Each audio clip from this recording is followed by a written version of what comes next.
You watch, I listen. Football picks. What week is it? Week 4. Okay, and what do you think the standings are after 3 weeks? I don't know. Who do you think's in first place? Me. Who do you think's in last place? Me.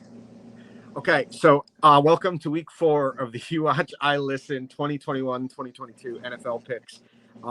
Michael was right with his first guest. He is in first place right now at 30-18. Not far behind him, tied for second place or tied for last place, however you want to look at it.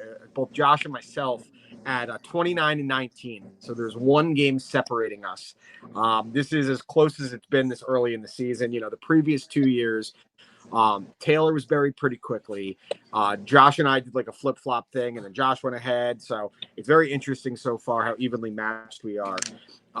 Interesting week 3. Some really good games, some surprises in there. No surprises here that both New York football teams are total trash again.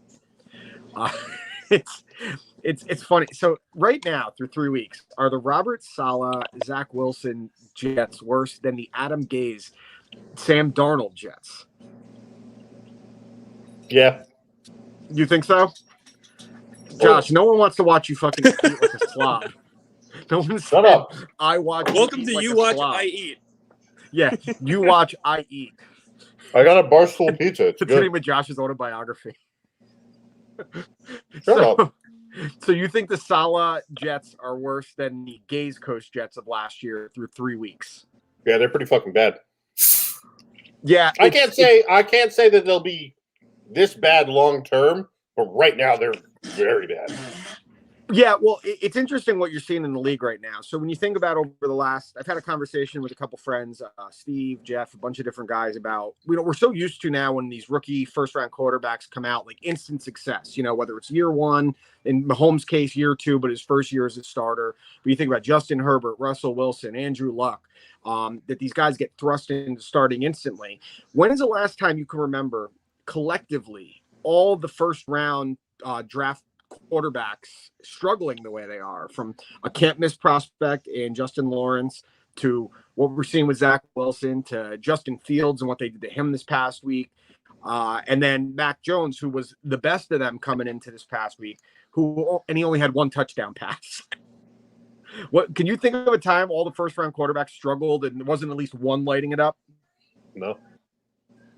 I mean, EJ There has Manuel. to be. EJ Manuel in 2013 because he was the only quarterback taken in the first round. Yeah, that's true. But it's a different time because it used to be you draft a quarterback and you would be cool with letting him sit. You know what I mean? Take a few games, take a year, take 2 seasons. You saw with the Packers, obviously, and Aaron Rodgers, Brett Favre. You're seeing the 49ers and Trey Lance sitting behind Jimmy Garoppolo. You saw Pat Mahomes, Alex Smith. You kind of let them figure out the speed of the game and learn the system, build their body up. But with the rookie contract structure since the Sam Bradford draft, they want to win now because by the time you have to extend them, all your money is going to the quarterback and you can't really build around them. But Zach Wilson's coming from BYU. Like, that ain't a real, like, heavy competition school. You know what I mean?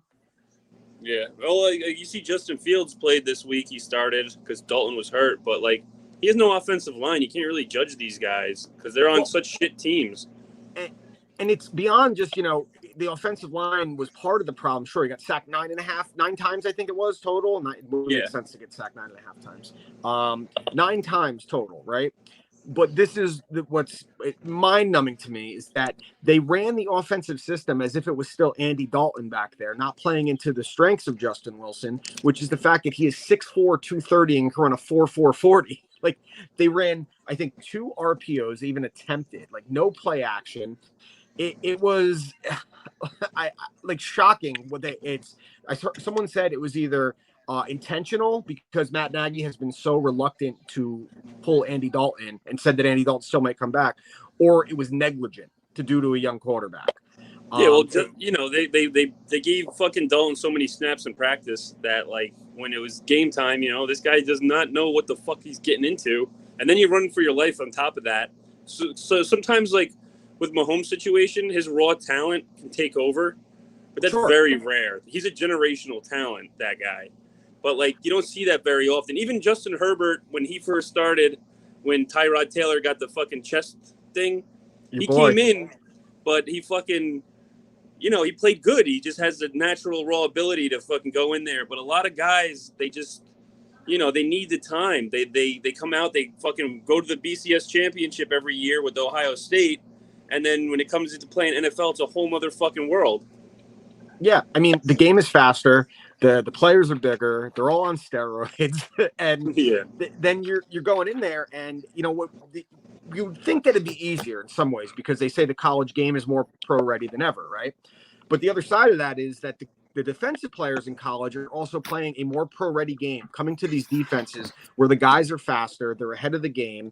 The RPO isn't nearly as relevant. You have to run RPO in today's NFL, especially with a young quarterback.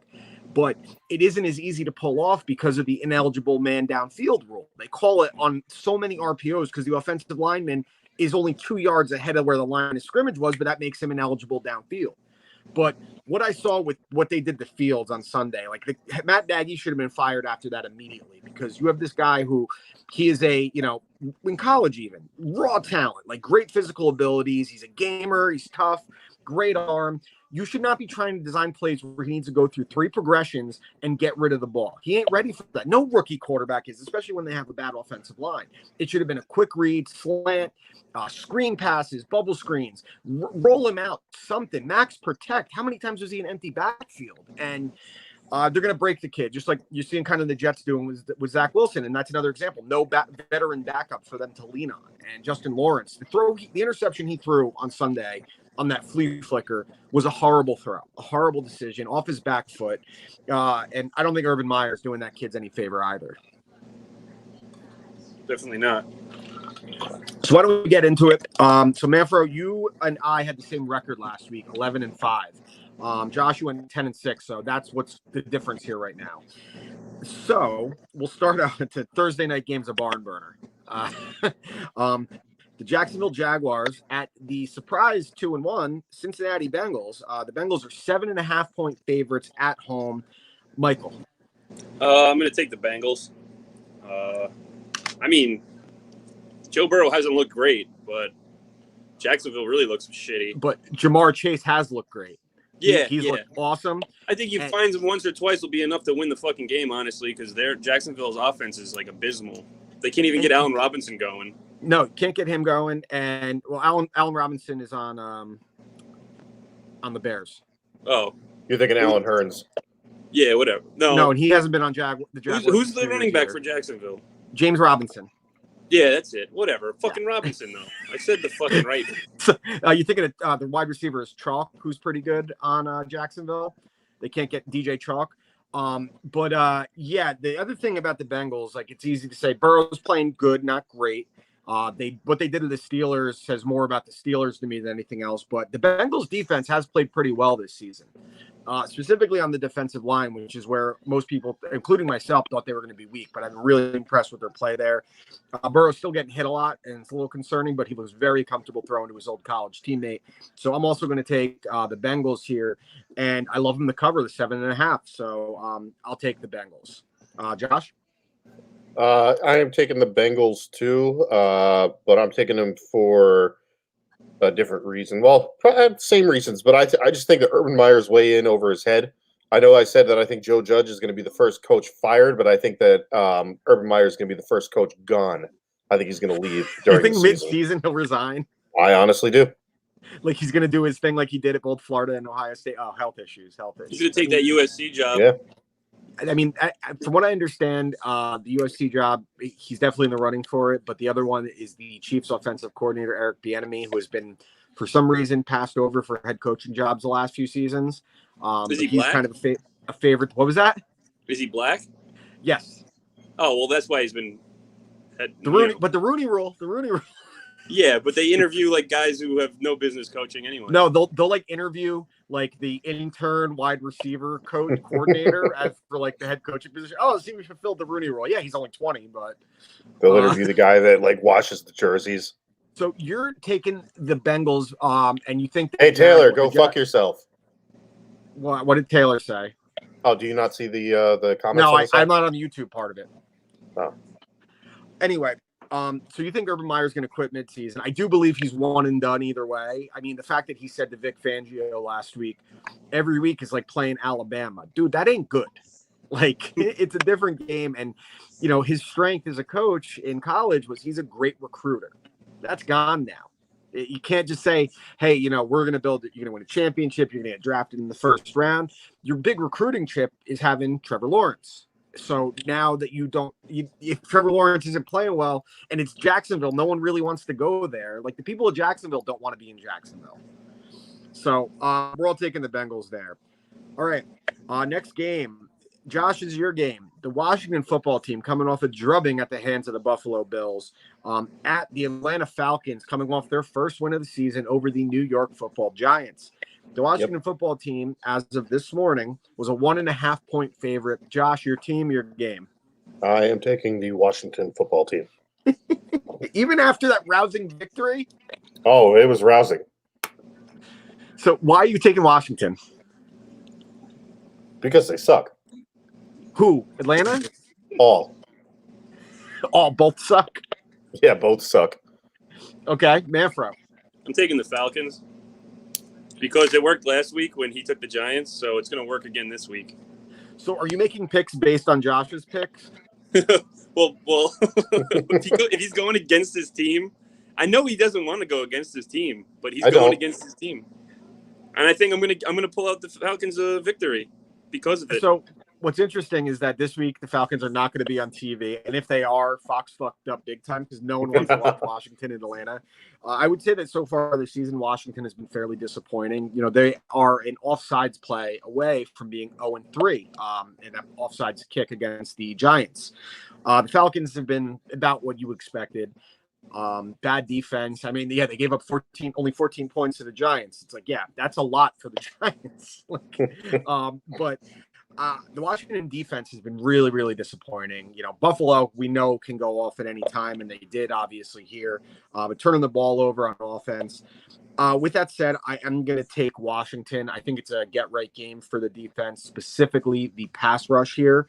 I'm waiting for Kyle Pitts to have his breakout game. I would honestly expecting a little bit more from this point. Tight end to the NFL is really hard. You have a lot more assignment wise, but they should really be considering just playing him in the slot more often. Like the Saints learned very quickly with Jimmy Graham. That's the kind of player you have right there. He should just be burning safeties and linebackers every time. So we'll see. Hey, I do like how they're using Cordero Patterson, though. Someone finally figured out how to use that guy, raw talent, and Arthur Smith seems to have figured out that is a legitimate weapon. Well, the Vikings knew how to use him. They just didn't want to keep him. They'd rather. Well, they lined him up at wide receiver too much. You got to line him up out of the backfield at least 60% of the time, because when you can get him in motion, then you could bring him from the backfield out wide or out wide to the backfield. Smith is already using him more in motion than I ever saw him do in Minnesota. They used him in Minnesota. The whole point of a guy like him is that he's a weapon. Like he doesn't have any discernible specific skill set, route running, point of attack, getting a release off. But he's a weapon. Like his returns are crazy. His kick returning ability, just to know where to be on the field, is. You can't teach the ability to make guys miss an open field. Like, it's something you have. You can't, like, it's a physical ability. And when he gets into the open field, he's a freight train. So I am going to take Washington here. I think it's going to be a 24-21 kind of game. So I'll take Washington, and I'll take the 1.5 points too. So I'm taking the points in 2 of these games so far. Next game. This is the biggest spread of the week, and I think it's the biggest spread of the season so far. It is the Houston Texans, still led by Davis Mills, who had an encouraging NFL debut. I wouldn't call it impressive, but encouraging. At the Buffalo Bills, coming off back-to-back dominant offensive and defensive victories over the Dolphins and Washington football team. The Bills are 17-point favorites at home. Are we going to spend that much time on this one? Like, Houston stinks. Tyrod Taylor's not coming back, Manfro, so forget your chance of an upset. Deshaun Watson is still not back either. Yeah, Josh Allen got 48 points for the team I was playing in fantasy, but I ended up winning and scoring the most. How did someone get 48 points from their quarterback and lose their matchup? Yeah, well, it was Schlem. I did. Schlem is Schlem's leading the league, or no, Schlem's third in the league in points.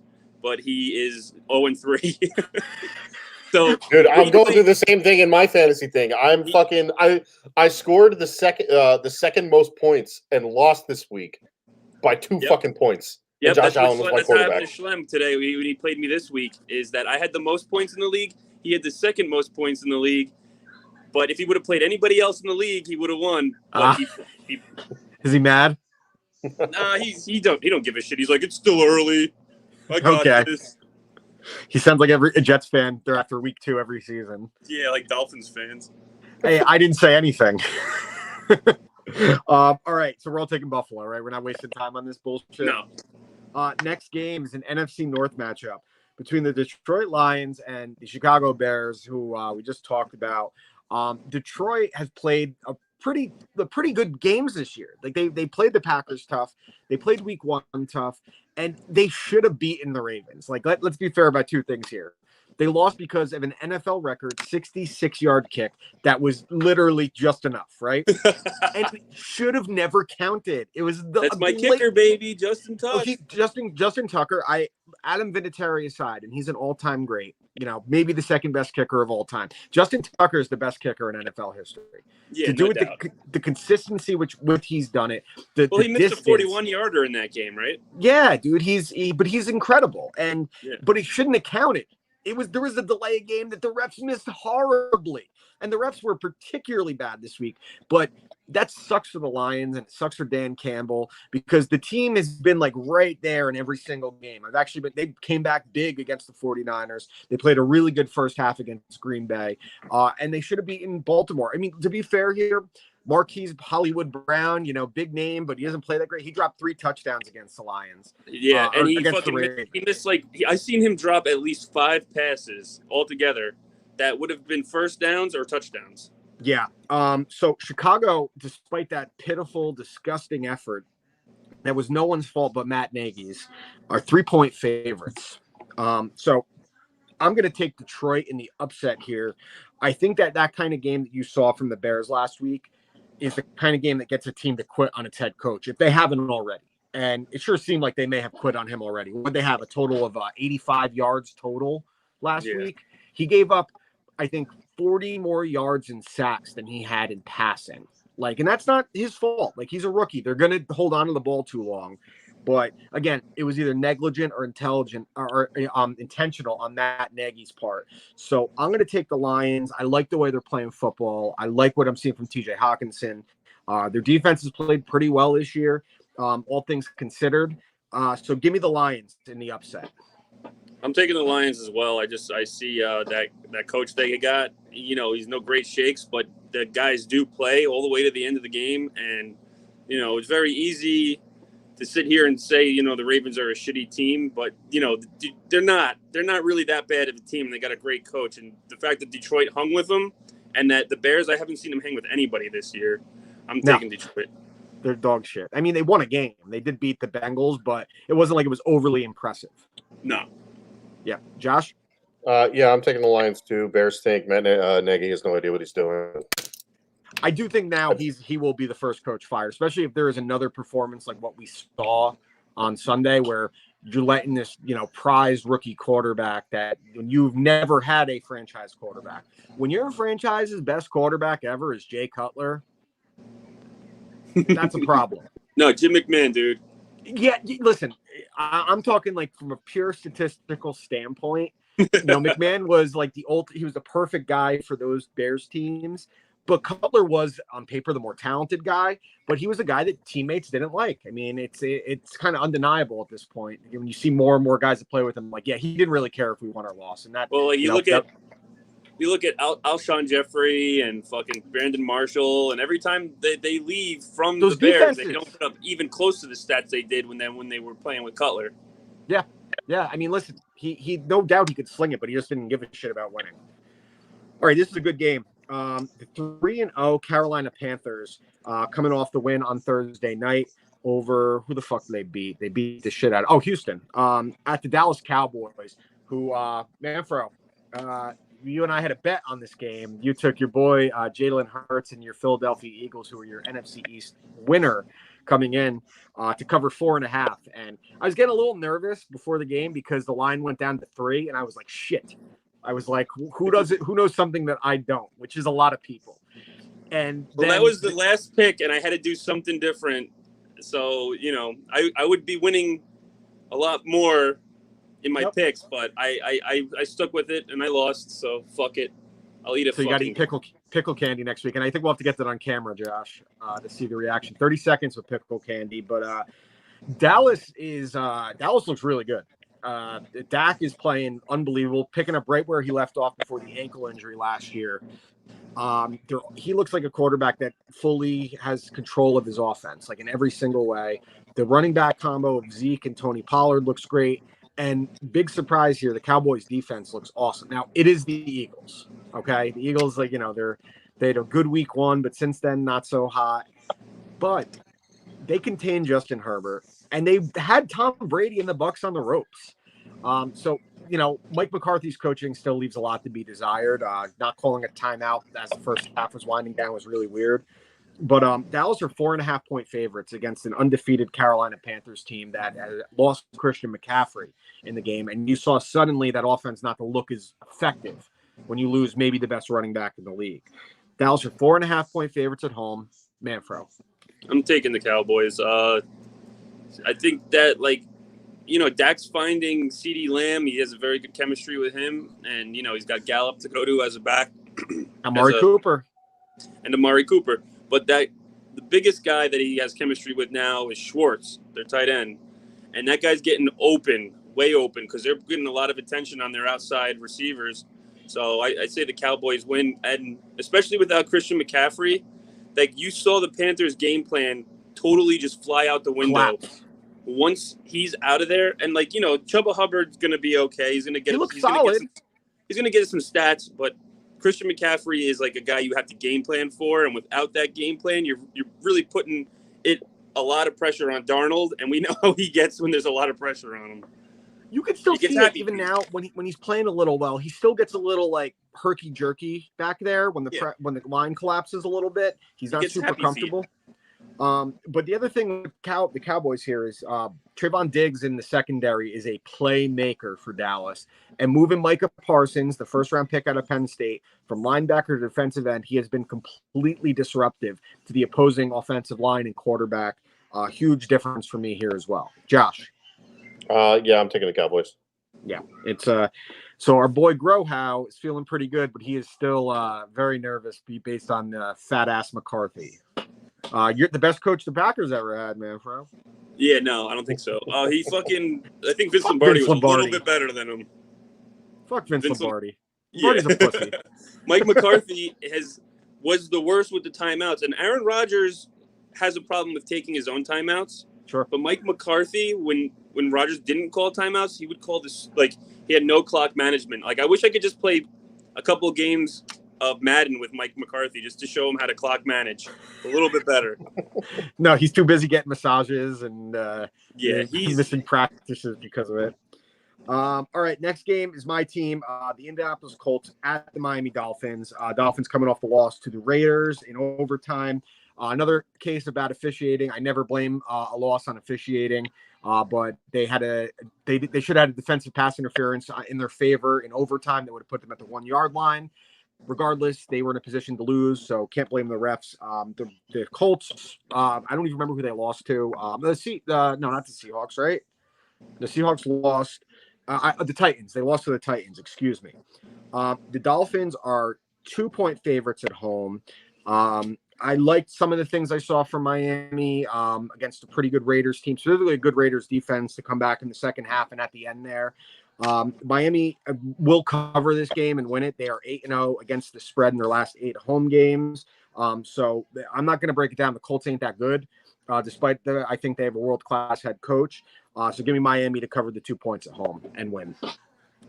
I'm taking the Dolphins too. I just, the Colts are the Colts. And they have it all there. They have Naeem Hines and Zach Pascal and shit. I don't know how their offensive line is just not doing anything to help their cause. Well, losing Costanzo is a big deal at left tackle. Yeah. Quentin Nelson is still coming back from an injury. He's the best interior lineman in the league, but when the problem is the foot, and you are a guard who weighs 380 pounds and you're walking back on it and being pushed back on it, that isn't going to make you as effective. Well, there's you could have the best offensive lineman in the game on your team, and there's still a whole nother side of the line. Sure. You know what I mean? Unless he's a center, and then there's both sides. Well, it says a lot about their line. They had, I think, 5 plays last week from 3 yards or less into the end zone, and they didn't score a touchdown on any of them. Yeah. And that's with Jonathan Taylor, who's pretty physical. So, Josh.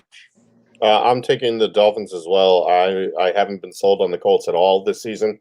I frankly don't think they've looked good at all. No, I mean, they played tough in some games, but never in a point where you're like, oh, they're going to get this. Right. Okay. Next game is the Cleveland Browns coming off that win over the Bears, where Myles Garrett just did super. I don't know if you guys saw the one video of him. He was breaking down. Instead of rushing to the outside, he broke in, but he did this move to cut inside, and literally you see him in one spot, and by the time you blink your eyes, he is on the other side, like out of the fucking Matrix. A total freak of nature.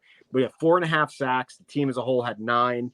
Taking on the Vikings, coming off the upset win over the Seahawks. Manfro. Ooh, this is a tough one. I'm going to root against the Vikings because I'll never root for them, and I'm going to go with the Browns. As much as I love to go against the Browns, but I think this game, the Browns just, they found a stride, and the Vikings, I mean, Kirk Cousins is slinging the fucking football around, and he's getting it out there, and he's spreading the wealth, but I think the Browns defense might have something for him. We'll see. I think the pass rush is going to be huge. Yeah, I mean, in this game. I think that the kind of game that the Browns had last week, where that defense was like, oh, we got this. And listen, the Vikings offensive line isn't as bad as the Bears, and the coach isn't as bad as the Bears coach on the Vikings, but that's the kind of game that gives a pass rush and a defense a lot of confidence. And the Vikings defense isn't as good as the Bears defense, and it's not a good defense still. Cousins is prone to mistakes, although he has played very good football the last 2 years, unless it's playing a good team. So I'm going to take the Browns here, and I like them to cover the 1.5 as well on the road. Josh. I don't think that Kirk Cousins can stand up to a defense like this. The Seahawks have a pretty bad defense. It's quite a few years removed from the Legion of Boom days. I'm taking the Browns. I like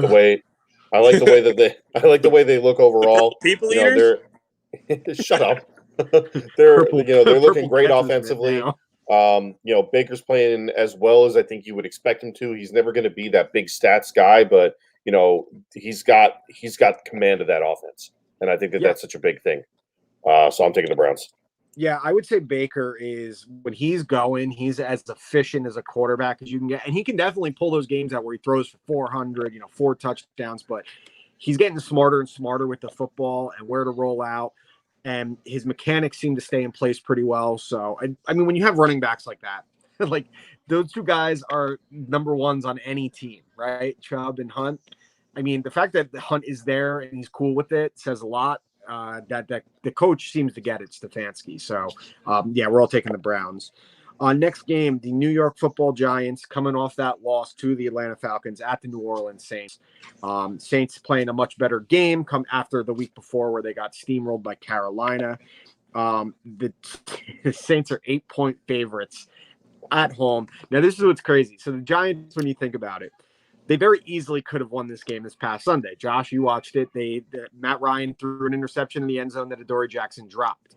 The week before that, offsides on Dexter Lawrence with the game-winning field goal, and also Darius Slayton dropped touchdown. They're a couple plays away from being 2-1, but good teams find ways to win those games, and bad teams find ways to lose. And the Giants consistently, over the last 8 years, have found ways to lose. They are tied with the New York Jets over the last 8 years for the least amount of wins and the most losses in the NFL. And that includes the Lions, the Browns, the Jaguars. Think about that for a second. That's how bad New York Giants football has been for 8 years. Saints, easy. but I can't say easy because for some reason I feel like every time the Giants play the Saints, like they give them hell. Like even when Drew Brees was there, but I feel like this is a team about to tap out on their head coach. Even though Jones is playing pretty good football, give me the Saints. Don't touch those 8 points though. I picked up a good defense this week. I picked up the Saints defense because they're gonna put up some fucking points, baby. Danny Dimes going to be fumbling and throwing interceptions, and Saints are just a class team that I put in a top tier when you talk about Sean Payton, and like, he's great. He's great. Yeah, Jameis Winston, the verdict is out on him still. He's proven that he can do stuff. He doesn't put up the yardage that he used to, but I just think the Saints, coaching wise, is on a whole nother level, and they're just like a higher tier team than the Giants. I think they smoke them, and that's why I picked the Saints. As Wasm Purvis once said, I agree. Josh. I am taking the Saints, even though I wish I didn't have to, but it's Giants, so I have to. Yeah, the Giants, man, it's... You took the Giants last week, you fucking prick. Yeah, it's because they played the Falcons. Look where that got you. Yeah, look where it got you. So now I want to take the Giants. We should just go against whatever Giants game is going on. Whoever Josh picks, we pick the opposite. And same thing with the Falcons, I guess. So, yeah, it's weird, man. Like, I listen to like pretty much nothing but WFAN, but to hear Giants fans, I don't know if you were keeping up with what was going on with the Giants. So they honored Eli Manning on Sunday. They retired his number. Well deserved. Nothing but love for Eli. The Manning cast on ESPN2 has been awesome as well. I don't know if you saw Eli flipping the double birds on the broadcast. Yeah, it was really funny. But then, so they're doing the halftime thing, and they announce John Mara, the Giants owner, and he actually got booed. And I'm like, damn, like this dude has been the owner for 2 Super Bowls in the last 15 years, and they're booing him. And I'm like, and the journalist posted a picture like a Giants owner kicks trash can in frustration. I'm like, oh God, you told the team now. You're not over a fucking trash can. When like Philadelphia fans, when Aguilar, whatever, was dropping all Nelson those Aguilar, and they'd be like, "Yo, fuck that guy. That guy's a piece of." But we did win a Super Bowl, so I'm not that angry. And like, you get that when you win 1. When you win 2, then you expect that. You expect that. You guys would understand this, the Yankee fan thing, where it's like, yeah, come on, yeah. like it's like we haven't been to a World Series since 2009. Bitch, please, like talk to me. But it's the Patriots thing. Like the fans in Foxborough booing them when Tom Brady was still there because they have a bad game at home. And it happened like once every 3 years where they get drubbed at home and they would boo them. Like there is a sense of expectations, sure. Entitlement, definitely. But how can you boo the ownership outright when you see everything? Listen, he is responsible for the GM and the GM's responsible for the coach and the coach is. But are we looking at right now that Joe Judge is a worse coach than Pat Shurmur and Ben McAdoo? Think about that. It's a low bar to go lower than. Yeah, we'll see. I mean, I haven't seen anything from the Jets or the Giants, and I love listening to the radio and it's just a sea of tears. It's all it is. Oh, it's fucking gold after these New York teams lose. It's fucking gold. Like what's the only thing that would make it better is the Yankees got knocked out. Then I could hear everybody crying. Well, I was about to say, what is the last I saw? Cole got lit up in the first 3 innings, gave up 4 runs. What's the score now? I don't know. I'm watching AEW. That's 2 straight starts from Cole. Let's say 2 out of 3. It was 5-0, I think, when I left. Cole gave up another home run. Was just getting shelled. What I said going into the game, the series against Boston, someone asked me, Jeff asked me, he was like, what do you think the Yankees have to do? I was like, sweep Boston. That to me was the most important thing. But losing a series to Toronto is not ideal, especially when you see the Mariners, what they're doing right now. They're fucking killing it right now. I'm praying for a 3-way tie for the second wild card on the last day of the season. That's what I want. That'll be dope. All right. So we're all taking New Orleans. The Giants suck, and the Giants fans are also big babies. Speaking of New York football being a dumpster fire, the Tennessee Titans at the New York Jets. Jets coming off the shutout loss to the Denver Broncos, and the Titans coming off the win over the Colts. Now, this line surprised me, and I think it's actually gone down since I wrote them down this morning. Titans are only 7.5-point favorites at home. The home team gets 3 points, so it's more like a 10.5-point spread. But the reason I'm saying I think it went down is because Julio Jones is now hurt. What else is new? And AJ Brown apparently is going to miss a couple of weeks as well. I don't think it makes a huge difference. The Titans are just different. What they know how to do is play ugly football, mean football. Derrick Henry's, everyone week 1 was like, oh, what's wrong with Derrick Henry? Nothing. He's still a man amongst boys. And the Jets, their defense hasn't played that bad this season, to be honest. They have not. I think going into this past week, they're the only team that didn't give up a touchdown to wide receivers, or the corners didn't give up touchdowns. But the offense is a disaster. Zach Wilson's getting his ass kicked back there. I don't know if you saw, Jets players are already calling out Zach Wilson to the media. Yeah. That's great. That's great. Your offensive lineman, nonetheless. And then your star wide receiver you signed, who leads the league in drops right now, in Corey Davis, also calling out the quarterback. The Titans, I think, are going to, I don't like that 7.5 points because I thought it was a big spread against the Broncos last week, and I was like, I wouldn't touch it. They covered easily. The Jets have to play tougher at some point, right? Yeah, I'm taking the Titans. Yeah, I'm taking the Titans, but I don't know about the 7.5. I might stay away from it. The Jets have to play tough. Will it be this week? I don't know. Because I'm not still crazy about the Titans, but Derrick Henry I love. But I'm going to take the Titans. Manfro, you're taking the Titans? Yeah, Josh, you taking the Jets? I think that if you went back and look at the history of the show, you'll see that I probably have never, ever picked the Jets to win a game. And I'm not going to start now. It's a good formula. If only Richie followed that formula. What we got next? What's the next game? The next game is the Kansas City Chiefs coming off the loss to the Chargers. The 1-2 Kansas City Chiefs taking on the Philadelphia Eagles, coming off the drubbing to the Cowboys in prime time. The Chiefs are 7-point favorites on the road. Some weird stuff happened in Kansas City. They're turning the ball over a lot. The defense isn't playing great. This goes back to what I was saying before, when you give the quarterback the big money, the other pieces. To me, it looks like a lot of personnel issues as well, some scheme issues. But the Eagles stink. The head coach was so bad on when they run the ball, like 9 times going into the last 5 minutes of the fourth quarter, like designed runs. When Jalen Hurts is a young quarterback who relies on his legs, and you're not running the ball, you're trying to go tit for tat with Dak Prescott, CeeDee Lamb, Amari Cooper, Gallup, Zeke, Pollard, and you're going to try going toe-to-toe with them in a passing game.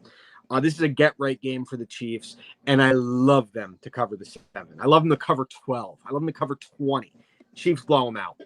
Well, a lot of people compare Aaron Rodgers to Mahomes, but, Aaron Rodgers paved the way and basically is the blueprint of Patrick Mahomes. Sure. No, I'm just kidding.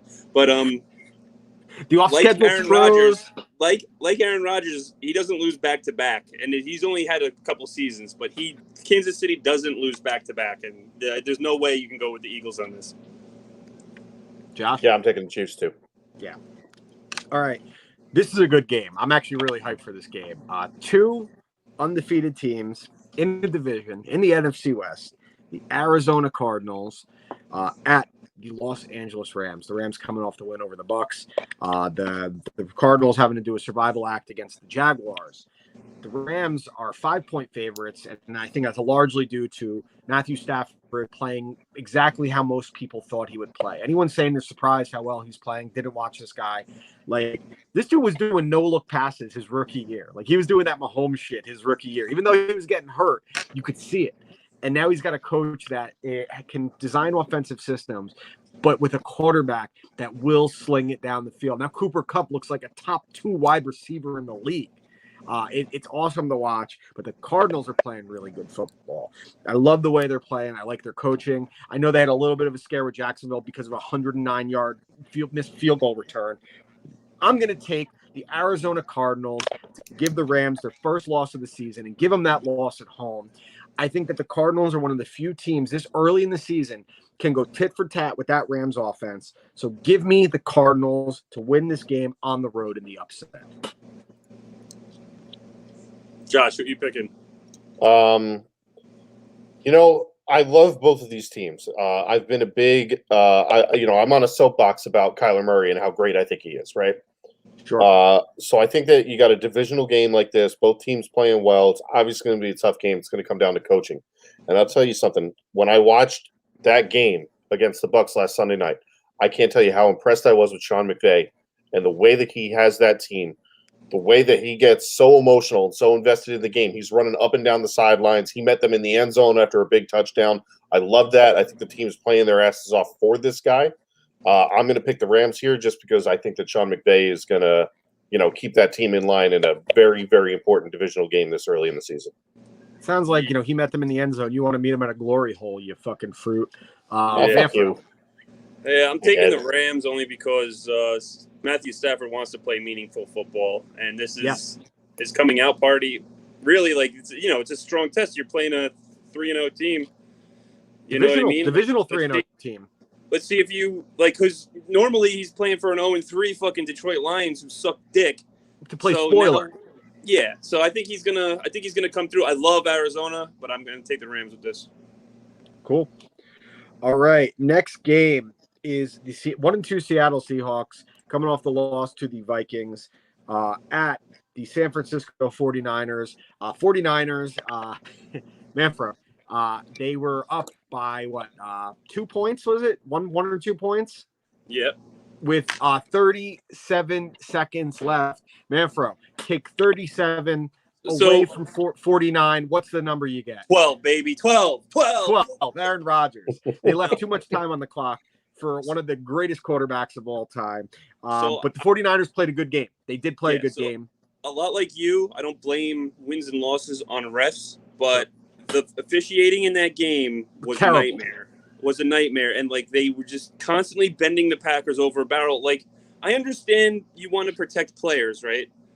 And clearly Devontae Adams was knocked out on that play, right? And he got speared. That's what spearing is. That's leading with your helmet on a defenseless receiver. And that's what happened. And, it takes him so much time to get the fucking guy off the field. How the fuck did he get knocked out? Why can't you fucking go to a review and see? He was clearly knocked out. I can't believe he came back in the game. That was what was so strange. Because I think the rule is you knocked out, concussion protocol, you're done for the day, right? Yeah. Well, but he came back in and he killed it. Yeah, well, he goes to the tent and maybe he was trying to get a call. Who knows? That's up for debate. But, it's just that drove me nuts because that was such a big play. And then just the phantom roughing the passer when the guy hit him in the shoulder pad. He hit him in the shoulder pad, and he gave basically was turn around. Let me make sure your collar's right. The officiating. They call these taunting shits, but they don't want to fucking call a spearing call. It just drives me nuts. And I was with 37 seconds left, I'm okay, we have a chance, but the refs blew this game. That's what I was thinking in my head. And when we won, I was really happy because I have a friend who's a 49ers fan on my Facebook, and he just fucking ripped into the Packers all week. And then I was then I put my famous Packers win in the final seconds post up. I was shut Candlestick Park up real quick. Even though it's not Candlestick anymore. The 49ers are 3-point favorites in this game. Josh, why don't you go first? I am going to take the Seahawks. I don't have a thing. I just... Manfro? I'm taking the 49ers because Russell Wilson has one of the best quarterback ratings in the league right now. And they lose. They lose. And it's how could Russell Wilson be playing this hard and still lose games? It's because of that fucking terrible defense. And the 49ers have a lot of weapons. A lot of fucking weapons. They do. They're not using them correctly either, because I don't know why. The ball should be in the hands of Deebo Samuel and George Kittle a combined 40 times a game. I know, and they're both in my starting lineup in fantasy. Yeah, I was so happy they didn't get in the end zone, except for when other guys like Ayuk would get in the end zone. I'm why couldn't that just be Deebo Samuel? So, I agree with you. Now, the Seahawks defense has definitely been bad, but they really bad nonetheless. But let's be fair about some things here. So they blew what was a 30-10 lead over the Titans last week, right? Yeah. Ask me how many points Russell Wilson scored after the 30. I don't know. 0. Okay. So that goes back to what I've been saying. He just likes attacking the middle of the field. I want you, next time you watch them, Tell me how many throws are going sideline to sideline, 15 yards, 20 yards, and how many of them are taking, like the aggressive shots are always middle of the field. And if I notice that, defenses notice that. But with that said, I'm taking the Seahawks in the upset. I don't, just like we talked about, Pat Mahomes don't lose 2 in a row. I don't think Russell Wilson is going to lose 2 in a row. And you know who will lose 2 in a row because he isn't as good as those guys is Jimmy Garoppolo. I think he's not playing bad at all. He's playing pretty good. And I think what you're going to start to see as they start to play that better competition like they did this past week is that he is not the kind of dynamic quarterback that you need in that division right now. You have Kyler Murray, electric. You have Russell Wilson, gunslinger. You have Matthew Stafford, maybe the most underappreciated quarterback of our era. And then Jimmy Garoppolo, who is inferior Alex Smith. But he bangs porn stars. That's great. He is better at banging porn stars than Kyler Murray, Matthew Stafford, and Russell Wilson. I'll give you that. So he gets an A in that book. But he is a pretty good quarterback. When it comes to that dynamic thing that you need in that division, you don't necessarily need it in every other division. You know, that division wasn't great the last couple of years. He is handsome. He's a stunning man, undoubtedly. But so is Matthew Stafford. No, Matthew Stafford is not as Matthew Stafford is a really pretty face. There's a difference. There's a difference. No, Matthew Stafford looks like he's maybe an extra chromosome away from being special. He looks like Rocky Dennis. Like you got to really I don't know if you guys do this, but you have to really, really look at a man to judge him. And if you really look at Matthew Stafford and really look at Jimmy Garoppolo is way hotter. Oh, I didn't say anything about that. I'm not disagreeing with you there. If you really look at a man like Manfro, he looks like Old Man Marley from Home Alone. I do. I'm not doing myself any favors with no hat this week. All right. So Josh and I taking the Seahawks, you're taking the 49ers. All right. Next game. The Baltimore Ravens coming off that win on the 66-yard field goal from Justin Tucker over the Lions, taking on the 3-0 Denver Broncos. The Broncos are 1-point favorites at home. I'd like to go first here. Go ahead. I love Teddy Two Gloves. I love Teddy Bridgewater. I love what I'm seeing from the Broncos defense. The Broncos are doing what good teams are supposed to do, and they're beating bad teams, and they're beating them handily. Their 3-0 start, what is the combined record of the Broncos' 3 wins, Manfro? 0-9, baby. This is their first step up in competition, and it's only a 1-point spread at home, which is crazy. And the Ravens have played pretty well in Denver throughout the years. I think that the gunslinger thing that you're seeing from Teddy, and I love it. He's being aggressive. He's throwing the ball downfield. But I don't think it's going to work this week. I think that Baltimore is going to be able to control the ball. I think Baltimore is going to be able to put up more touchdowns. I think they're going to be able to create some turnovers on Denver. I think it's going to be a low-scoring game, but I'm going to take Baltimore in the upset on the road. I'm taking Baltimore also. The Ravens are good, but I just don't see it. The Ravens were another team where I was really Wait, surprised. Are you taking Denver or Baltimore? Baltimore Ravens.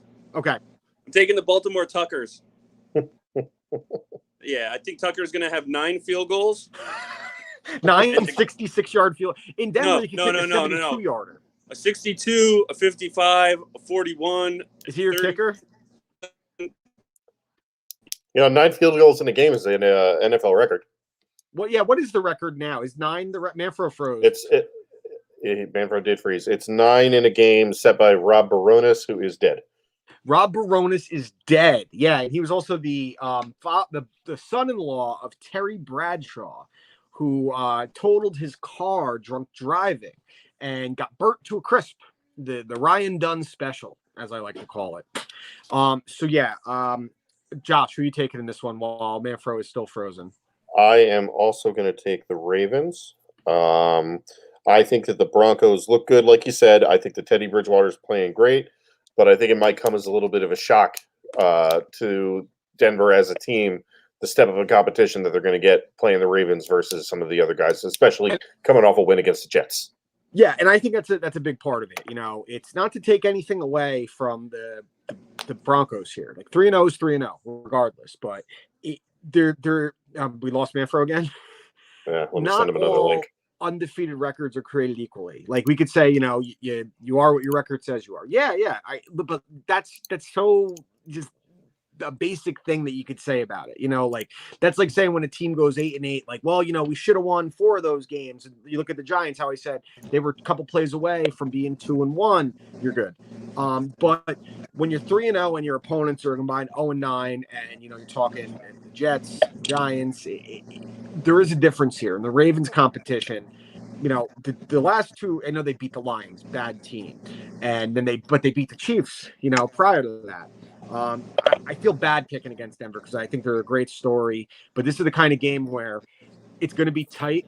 And I think the difference in that game doesn't have anything to do with the quarterback. It doesn't have anything to do with the personnel. It has everything to do with John Harbaugh versus Vic Fangio. And I'm going to take Harbaugh any day of the week, 1,000 times over. There will be no pissed Harbaugh in this game. Done. Nope. No offense going to go off. All right, Manfro, your game is up next. The Pittsburgh Steelers at the Green Bay Packers, a rematch of the Super Bowl in 2011. The 2011 season, I think, or the 2010 season. 2011 was when the Super Bowl happened. The Packers are 6.5-point favorites at home, coming off the win with 37 seconds left against the 49ers. The Steelers coming off a drubbing by the Bengals, where Big Ben looks worse and worse every single week. The defense doesn't look good. Manfro, your team, your game. I'm going to take the Packers. No shit. I know Pittsburgh's going to come and play them. They're going to play football because Tomlin is not the kind of coach that likes when in the media and shit they're saying that they're burying him. They're burying him, saying that his team gave up on him and shit like that. Tomlin is furious, and he's going to light a fire under everybody's ass, including Ben Roethlisberger, and the Packers are still going to beat him because the Packers are a better team. Yeah. That's all I got to say about that. Jenna, you have AIDS. I agree with you that Tomlin will have the team playing a very physical brand of football, very tough game. But the problem is you can motivate a team so much, but when the quarterback is a fucking shell, a statue. Did you see the play where he was running to his right? He was rolling out right, and he went to throw it, and as he threw it, he just face planted. Yeah, like, he's got duty pants now. He's got the duty pants Ben. So I think that they'll play tough, and I think it's going to be kind of going to look like the Lions Packers from last week, where it's going to be tight early. The defense is going to play well. Defense creates a turnover on Green Bay, whatever. And then you're going to see the cream rise to the top, as it always does, and the Packers pull away and cover the 6.5 points on top of it. Josh. I am taking the Packers as well. I kind of got a feel for Ben Roethlisberger. You never a legend. When you're a legend like that, you don't want to go down on an injury and have that be the end of your career. But how much does it suck for a guy like him? All that he's done to come in. What does he have to prove? Yeah, that's true. He should have done it. Retired. Yeah, you're probably right. But I can see why he did. Mason Rudolph, baby. Mason Rudolph. Yeah, that's great. I want Duck Hodges back there rather than fucking Mason Rudolph. Maybe get hit with a helmet again, that fucking pussy. Yeah, he used a racial slur. That was crass. I doubt it. Dude, that was like one of the gnarliest football plays I've ever seen in my life. And I was in Toronto when it happened, and we went to the card convention afterwards, and everybody who was selling football, I'm like, yo, did you see that play? That guy's got to be like suspended forever, right? No, he's like in the run for the defensive player of the year. Yeah, I thought Mason Rudolph should have been suspended. Murder him on the field. Mason Rudolph should have been suspended for being in the way. All Myles Garrett was trying to do was put his helmet back on aggressively. I know. That's my positioned it better. All right, next game, the Sunday night game. I feel like this game should have more juice, and I bet you I'm going to be sick of the narrative by the time the game rolls around because they're going to run it. It's Tom Brady returning to New England with the Bucs. Patriots do not look like a good football team. Big fucking surprise there. Injuries on offense, no wide receivers. Again, Mac Jones looks like the best of the rookie quarterbacks right now.